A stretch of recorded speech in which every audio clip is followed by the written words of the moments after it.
Good morning, students. Once again, we have been closed at our home due to coronavirus. This is the time when we face dual challenges. On one side, we have to save our life, and the second challenge that how to learn. In this difficult condition, all the teachers, we all are stand with you. You know that time is the best teacher to teach everything to human being. समय समय की बात है कि छोटा सा दिखने वाला जो एक मास्क है वो करोड़ों रुपए का क्या कर गया, कारोबार कर गया है। और यही मास्क आज मानव जीवन के अस्तित्व को बचाए रख रहा है। आज एक बार फिर कोरोना के कारण जो टीचिंग लर्निंग प्रोसेस है वो डिस्टर्ब हो गया है, लेकिन इसके अंदर भी हमें सीखना है, क्योंकि इंसान जो है उसके सामने बहुत सी चुनौतियां पहले भी आई हैं, आगे भी आएंगी, लेकिन मानव श्रेष्ठ संसाधन इसीलिए है कि हर बार मानव ने अपनी बुद्धि और कौशल की वजह से हर मुश्किल पर आसानी से विजय पाई है। आज कोरोना पीक पे है। मैं आप सभी से एक रिक्वेस्ट करूंगा, आपके परिवार वालों से एक रिक्वेस्ट करूंगा कि घर से बाहर अगर निकलें तो चेहरे को मास्क से कवर करें, हाथों को बार बार साबुन से धोएं या सैनिटाइज करें और अपने पूरे परिवार का ध्यान रखें, क्योंकि सीखना तब होगा तब हमारे पास जीवन होगा। So let us start our teaching learning process of class 10th with chapter number 1, resources and development. Before we start this chapter, I want to tell you the basics of geography. Geography होती क्या है, क्यों हम इसे पढ़ते हैं, कौन geography के फादर होते हैं, ये सब चीजें हमें पता होनी चाहिए।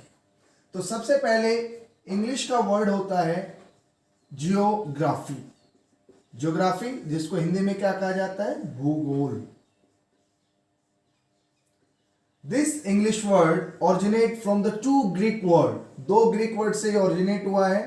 फर्स्ट है आपका जियो और दूसरा आपका है ग्राफिया। जियो मीन्स होता है अर्थ। क्या होता है, अर्थ। और ग्राफिया का मतलब होता है to study. To study. In simple way we can say that geography is the study about Earth. हम कह सकते हैं कि पृथ्वी के बारे में जो भी हम कुछ अध्ययन करते हैं वो क्या है, ज्योग्राफी है। आपके एसएस के एक ब्रांच और है जिसको हम क्या कहते हैं, हिस्ट्री कहते हैं। क्या कहते हैं, हिस्ट्री। हिस्ट्री टाइम का हमें बोध कराती है, टाइम के हमें नॉलेज देती है। तो ज्योग्राफी हमें किसके बारे में बताता है, प्लेस के बारे में बताता है। अगर हिस्ट्री हमें टाइम के बारे में बताता है तो उस प्लेस के बारे में जो जानकारी हमें मिलती है वो किसके बारे में मिलती है, ज्योग्राफी के बारे में, ज्योग्राफी से हमें मिलती है। Why do we study geography? Geography हम क्यों पढ़ते हैं? In simple way we can say that what is the relation between the human and environment. ये भी ज्योग्राफी का पार्ट है। जितने भी फिजिकल आपके चेंजेस होते हैं उनको जानने के लिए हम क्या करते हैं, ज्योग्राफी पढ़ते हैं। कौन कौन से चेंजेस हैं, जैसे आपका अर्थ, सन और मून, इनका क्या रिलेशन है। जैसे वाटर साइकिल है, क्या है, वाटर साइकिल। आपका जो वाटर होता है एक रिन्यूएबल रिसोर्स होता है, क्योंकि water is renewed by the water cycle. ये सारी चीजें, विंड सिस्टम है, ओशियन करंट है, ये इनको जानने के लिए हमें क्या पढ़ना पड़ता है, हमें ज्योग्राफी पढ़ना पड़ता है।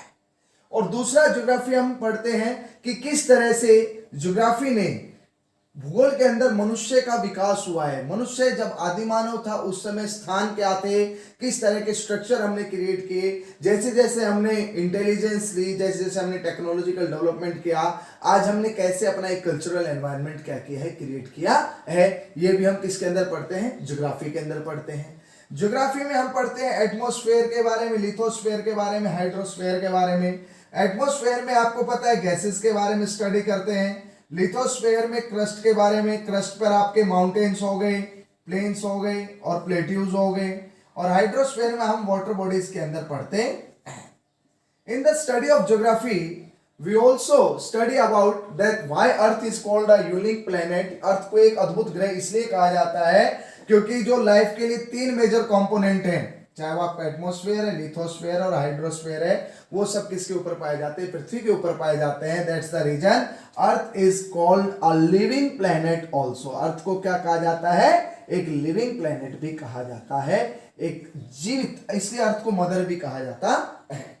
नेक्स्ट इंपॉर्टेंट क्वेश्चन है कि भाई ज्योग्राफी के फादर किसको कहा जाता है? तो आपके जो इरेटोस्थनीज है, Eratosthenes is known as the father of geography. उन्होंने एक बुक लिखी थी जिसका नाम था जियोग्राफिका, जिसके अंदर उन्होंने ज्योग्राफी वर्ड को क्या किया था? इंट्रोड्यूस किया था. स्टूडेंट्स ध्यान से देखना है एक एक वर्ड को. ऐसा नहीं है कि हमें आता है या हमें पता है, ये सारी चीजें आपको बेसिक से हम शुरू करेंगे. कोई भी चैप्टर होगा उसका बेसिक हम उठाएंगे और बेसिक से हम क्या करेंगे, फिर अंत तक उस हम चैप्टर को लेके जाएंगे. तो ये था सारा ज्योग्राफी का जो वर्ड का मीनिंग होता है उसके बारे में हमने स्टडी किया. Who is known as the father of geography. Geography हम क्यों पढ़ते हैं? ह्यूमन एनवायरमेंट रिलेशन को समझने के लिए, फिजिकल चेंजेस को समझने के लिए, मैन ह्यूमन एवोल्यूशन को स्टडी करने के लिए हम किसका स्टडी करते हैं? ज्योग्राफी का स्टडी करते हैं. नेक्स्ट अब हम आते हैं कि अर्थ को मदर कहा जाता है क्योंकि अर्थ में बायोस्फीयर है. Biosphere is equal to home of living beings. जीवमंडल क्या होता है? जहां पर जीवित जो वस्तुएं होती हैं, जहां रहते हैं, जैसे ह्यूमन बीइंग है, प्लांट्स हैं, जो different kinds of flora and fauna है, all they are the part of biosphere. Let us start our chapter with the definition of resource. Before we define the term resource, I want to give some examples of resources. मैं आपको संसाधन के बारे में बताऊंगा. अभी just मैं use कर रहा था इस डस्टर को. ये डस्टर मेरे लिए एक संसाधन है क्योंकि इसका मैंने अभी बोर्ड को साफ करने के लिए इसका क्या किया है? यूज किया है. That is a marker. ये भी एक मार्कर है. मार्कर का भी मैं क्या कर रहा हूं? यूज कर रहा हूं. क्या करने के लिए? कुछ लिखने के लिए, आप लोगों को समझाने के. तो everything available in our environment which has ability to satisfy human need, that is known as resource. But it is not the complete definition of resource because it is provided technological accessible, economically feasible and culturally acceptable. Yes, these are the three factors on which depend that how a thing convert into a resource. देखिए, किसी भी वस्तु को संसाधन में अगर हमें बदलना है तो उसके लिए हमारे पास क्या होनी चाहिए? एक तकनीक उपलब्ध होनी चाहिए ताकि उस वस्तु को हम संसाधन में बदल सकें. हमारे पास वो इकोनॉमिक फिजिबिलिटी होनी चाहिए कि उसका इकोनॉमिक वैल्यू होना चाहिए, जो भी वस्तु है जिसको हम संसाधन के रूप में क्या कर रहे हैं? यूज कर रहे हैं. और वो कल्चरली हमारे इंडियन कल्चर के अकॉर्डिंग क्या होना चाहिए? एक्सेप्टेबल होना चाहिए. तभी हम क्या कर सकते हैं? किसी भी वस्तु को संसाधन के अंदर बदल सकते हैं. So dear students, what is the definition of resource? Everything available in our environment which can be used to satisfy human need as it is provided technological accessible, culturally acceptable and economically feasible, that is known as resource. In this chapter there is a triangle. इसी chapter के अंदर आपके क्या है? एक triangle है. उस triangle के ऊपर 3 मार्क्स का क्वेश्चन आता है सीबीएसई बोर्ड में कि इसको आपको क्या करना है? जस्टिफाई करना है. ये ए बी एंड सी, ये आपके 3 पॉइंट है इस ट्रायंगल के ऊपर. फर्स्ट वाले ट्रायंगल के पॉइंट पर लिखा हुआ है फिजिकल एनवायरनमेंट और यहां पर क्या है? नेचर है. क्या है? नेचर. बी पॉइंट पे आपका लिखा हुआ है टेक्नोलॉजी. क्या लिखा हुआ है? टेक्नोलॉजी. और सी पे आपका लिखा हुआ है institution, institutions. In the mid part of this triangle, बिल्कुल इस त्रिभुज के बीच के अंदर यहां पर हमने प्लेस किया है ह्यूमन बीइंग को. किसको किया है? Human being. Now there are 3 arrows and by this diagram you have to justify that what is the relation between the human being with physical environment, what is the role of technology and institutions. So before we discuss, we must know about the types of resources. We have mainly three types of resources. First is natural resource, like land, like air, like water. These are the natural resource. The resources which are given by nature, that is known as natural resources. जो भी कुछ हमें प्रकृति ने दिया है वो सब प्राकृतिक संसाधन है. Human resource, which is considered the best resource for a country. Yes, what do you mean by human resource? मानव संसाधन क्या होते हैं? The country's population with their capabilities, in simple word we can say that human resource. मानव संसाधन क्या है? एक देश की जनसंख्या और उनकी योग्यताओं का समूह क्या होता है? मानव संसाधन होता है. And every country has different population resource. You know that China has the biggest population in the world. India stand on second place. And the next one is human made resource. अगर human made resource की हम बात करते हैं तो human made resource कैसे आपका बनता है? ये बनता है interaction between the human and the nature. The resources which are manufactured by the human being to live a comfortable life, that is known as human made resource. So these are the three types of resources. ये आपको क्या करना है? Learn करना है. Next आता है कि अब हम इस जो ट्रायंगल है इसको हम जस्टिफाई कर रहे हैं. आपको ध्यान से देखना है. मैंने यहां पर फर्स्ट पॉइंट में एक एग्जांपल पुट किया और यहां पर मैंने लिखा manufacturing of a car by the using of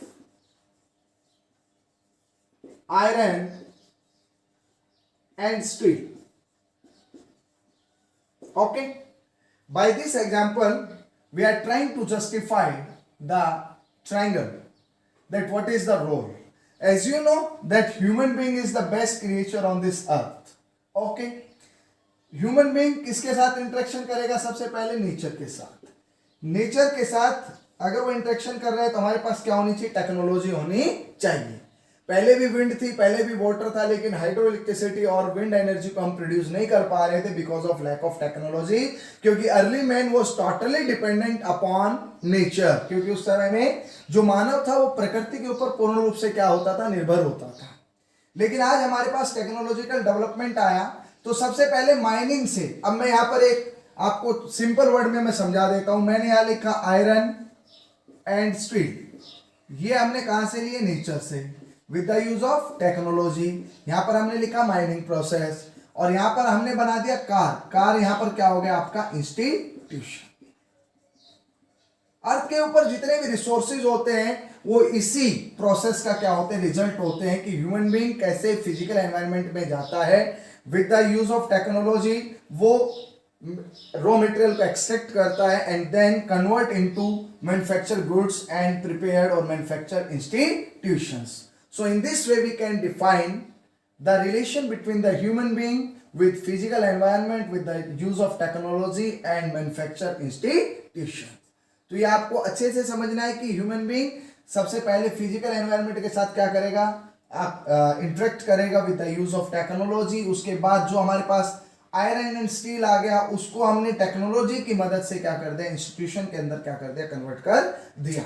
so this is the relation between the human being with physical environment, technology and institution.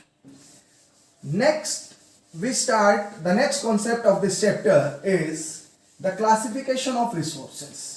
अगर हम NCERT बुक, जब भी आप वीडियो देखें तो आपके पास NCERT की बुक होनी चाहिए क्योंकि जितने भी वीडियोस बनेगी वो सारी NCERT बेस्ड है. सबसे पहले तो क्योंकि NCERT is the Bible of knowledge. सबसे जो बड़ी और सबसे बेस्ट जो बुक होती है अकॉर्डिंग टू मी, ये मेरा मानना है, हर लोगों का अपना अपना व्यूज होता है. मेरा व्यू ये है कि एनसीईआरटी आपको बिल्कुल अच्छे से पढ़नी चाहिए. नेक्स्ट अब हम कॉन्सेप्ट करेंगे classification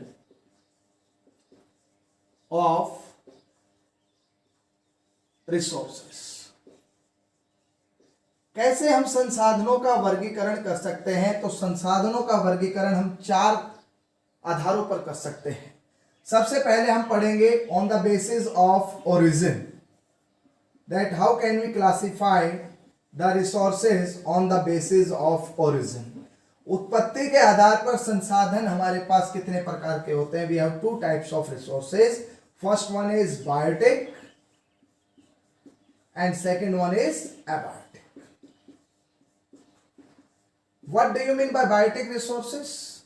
The resources which are composed by living things and getting from biosphere, that is known as biotic resource. Simple, like the human being, like the flora and the fauna. Flora represent the vegetation kingdom and fauna represent animal kingdom. Second is abiotic resource. The resources which are composed by non-living things is known as abiotic resources, like rocks and metals. Rocks and metals. आपके CBSE board में काफी बार questions पूछे जाते हैं related to the classification of resources that classify the resources on the basis of origin, on the basis of exhaustibility. So it is the first type of classification on which we can classify the resources into two parts. One is biotic resources and second is abiotic resources.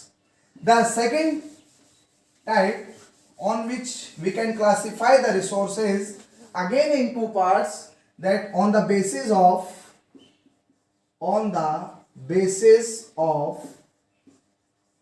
exhaustibility or renewability. We have two types of resources. First one is a renewable resource, second one is a non-renewable resource. What do you mean by renewable resource? The resources which get renewed after a short period of time by physical and chemical process, that is known as renewable resource.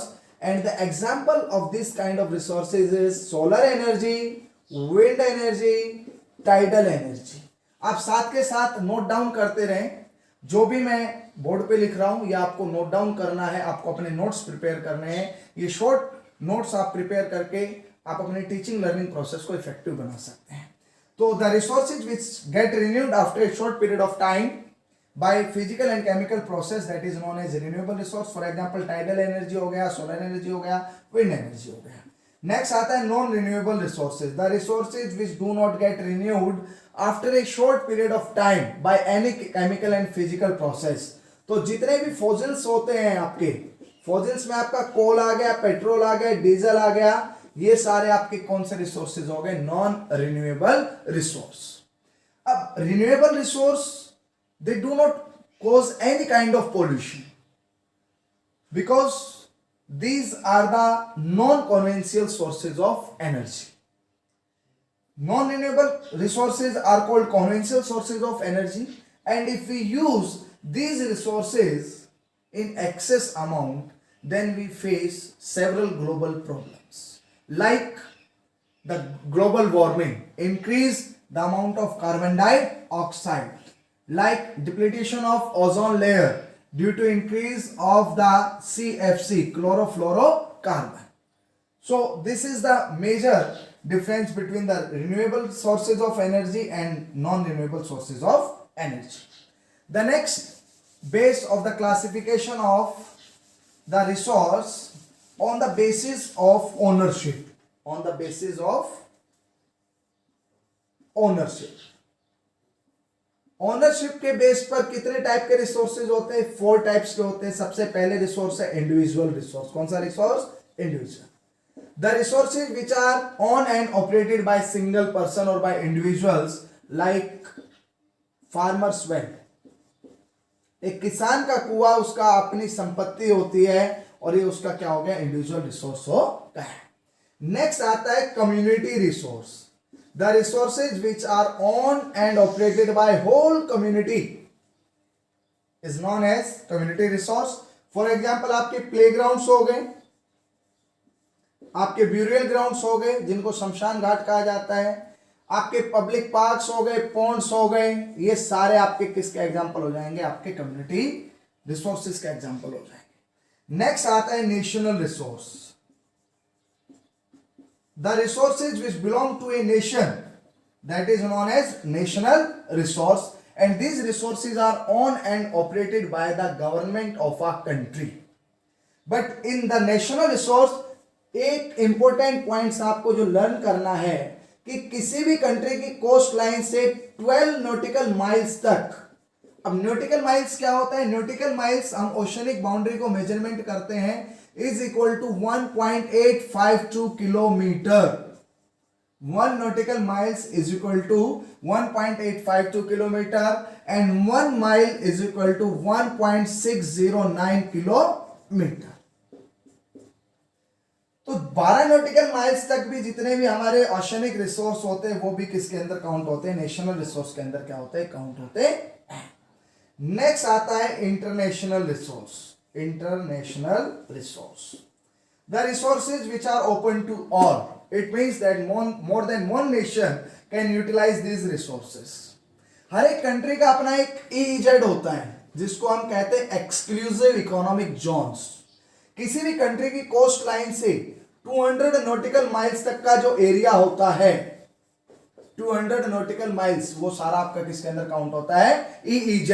और ये 200 nautical miles तक के area में उस nation का अपने क्या होता है? अपना एक कंट्रोल होता है कि वो फिशिंग नॉन फिशिंग एक्टिविटी के लिए उस 200 नॉटिकल माइल्स तक का क्या कर सकता है? यूज कर सकता है. और अगर हम बात करें इंडिया का टोटल EEZ कितना है, तो इंडिया का टोटल EEZ है 2.37. आपका जो मिलियन किलोमीटर स्क्वायर है ये आपका क्या है? इंडिया का टोटल क्या बनता है? EEZ.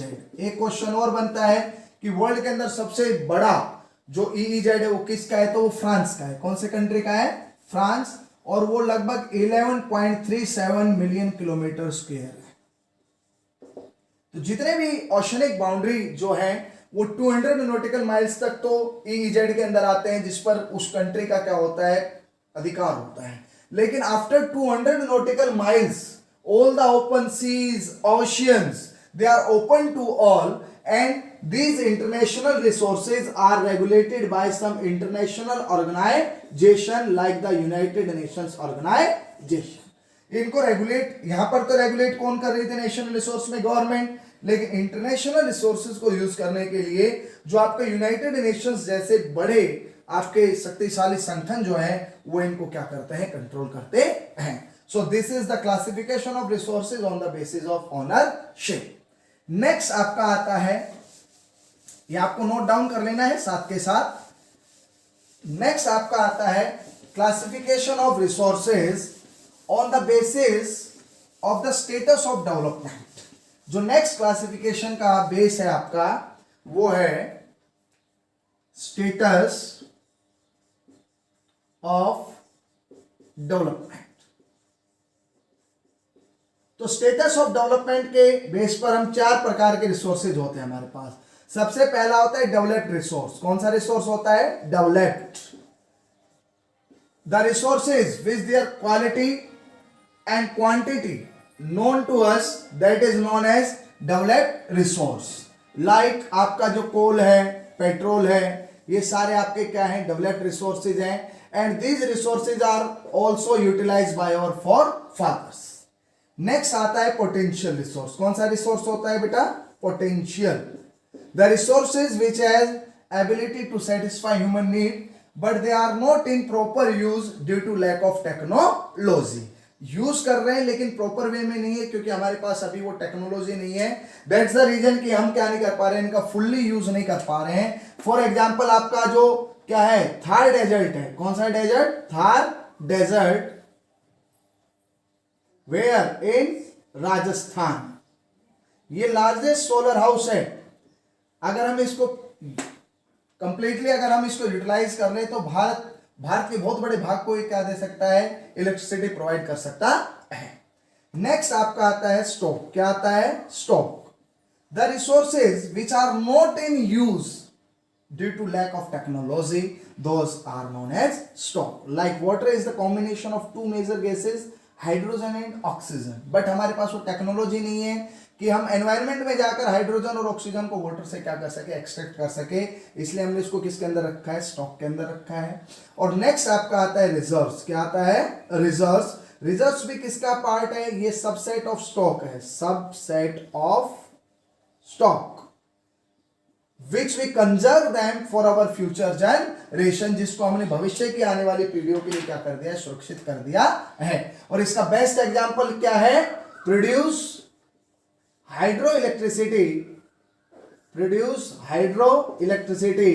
by the using of flowing water of river. River के बहते हुए जल से जो हमने हाइड्रोइलेक्ट्रिसिटी हम जो प्रोड्यूस कर रहे हैं उसको हमने फ्यूचर जनरेशन के लिए क्या कर दिया है, प्रिजर्व कर दिया है, इसलिए हमने उसको क्या नाम दिया है, स्टॉक नाम दिया है।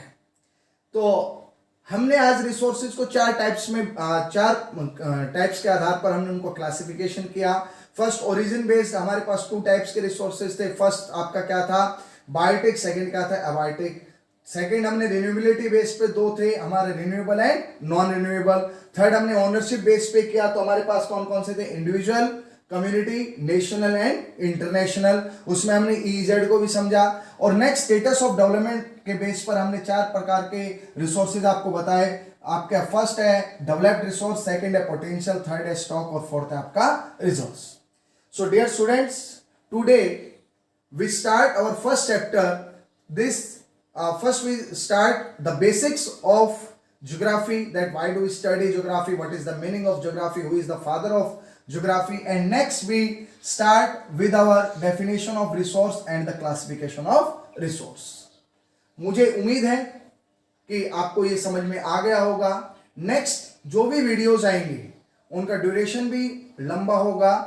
सबसे पहले मैं आपको बताऊंगा कि जो एनटीएससी के लिए जो वीडियो बनेगी वो पेन पेपर पे होगी, स्पेशली फॉर एनटीएससी प्रैक्टिस, और बोर्ड पे जो आपका जो एनसीईआरटी बेस्ड जो आपका लेसन है वो चलेगा। तो आप सभी को एनसीईआरटी की बुक उठानी है और जितना चैप्टर मैंने पढ़ाया है उसको लाइन टू लाइन रीड करके और उसको लर्न करना है। आने वाले 2 वीडियोस के अंदर हम इस चैप्टर को क्या करने वाले हैं, खत्म करने वाले हैं, और आपको ये अच्छे से क्या करना है, याद करना है। जय हिंद, जय भारत।